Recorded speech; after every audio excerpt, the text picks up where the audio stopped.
Just one thing I want to say about RRR is that it brought out the child in me. See, child in me, I don't mean by that as in children's film, because children and child is different in the context of what I'm talking about. See, a child, I think, will feel a thrill which is kind of not, not inhibited somewhere.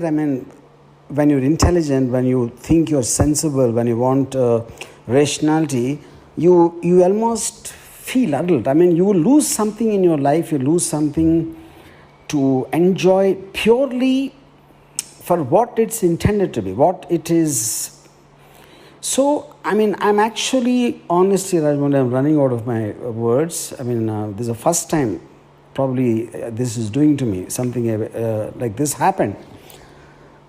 I can talk about anything and I can talk with so much of clarity and all that. First time actually I'm running out of words.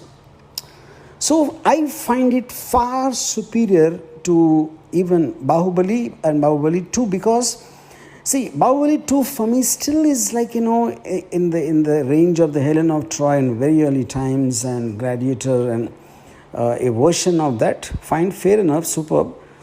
But RRR, I think, is something which is, there is no benchmark. When I saw the trailer, honestly, I felt it just is looking, it is going on the border of being a little fake, and maybe the tiger shot and all that, though visually it is stunning. I just felt the advantage of Bahubali, where there's a period film and you can take a lot of things, but this set in somewhere in the 20s or 30s, in more contemporary times, I just had this gut feeling something can go wrong. But how wrong am I, in the whole context? I really didn't matter to me whether this is set in in certain freedom struggle of whatever those characters are. And just in one line, I want to say, so okay, now the context, I felt there's a fairy tale element involved. There is something like the little girl being kidnapped, which is not the thing for me. But the sweep of the narrative, see, the visual, of course, is mind-blowingly fantastic, nothing unlike anything I've seen before. But even the narrative sweep, I think, is unique in the context. You're a person you just love. You love a frame, you love a visual, you love an emotion attached to it. And it is so, obvious in every frame. It's like a brush strokes of a great artist, though I'm not into paintings. So which is the reason I'm once again saying that I'm just running out of words. Now, for me, the actors, somewhere in the reports I heard that Charan's character is better or something. I think it's nonsense. I think I can't pick out, because every time anyone is there, it's working as well. I wouldn't say one is better than the other. One is as good as the other in the context of whatever the film is talking about, the character's requirement or whatever you call. And the action sequences, I don't even know how to talk about it. Each and everything. I really don't believe there's a parallel. I am not a big superhero fan of a superhero franchise, the Marvel comics and all that. When I heard about the Ram Charan and Tarak fight, I thought somewhere it will be in the zone of the Batman-Superman fight. It should be somewhere around that.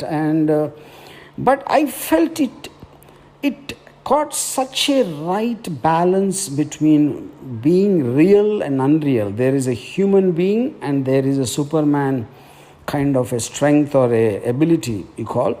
So the emotions on Tarak's and Ram Charan's face is so human, and what they do is superhuman, and that mix is something I don't believe I've ever seen so far. That is something else. And I think it is audacious to even imagine that animals coming and fighting, letting them out. And that is something pulled off. It was something like I felt myself kind of, just sitting an inch above it in the tension or the joy or what. I am actually not able to explain what emotion I felt while watching RRR. And and so I mean I can go on and on and on and on. I don't know where to stop, but it is an experience of a lifetime. I would call it, and I would find it far superior to any of the Marvel films because it is creating its own exoticness, it's creating its own ambience, creating its own atmosphere, which is something I actually felt like I don't remember in the last 30-40 years me enjoying like a child. It just I became a child when I was watching. And like a very beginning of this voice note, I already said, child and children are different. They're two different points. And lastly, I just want to tell you this, Rajamouli, you are a wealth not of Telugu industry, not of Indian industry. You are a wealth of the audience, You're born for the audience, and me and many millions and millions of people. I think we are so glad that someone like you have come upon this earth to have a dream, to dare to dream, to have the passion and the patience to make it realize, and coming on the silver screen and subjecting us to this, again I'm out of my words. This is a treat of a lifetime. I just love you for this.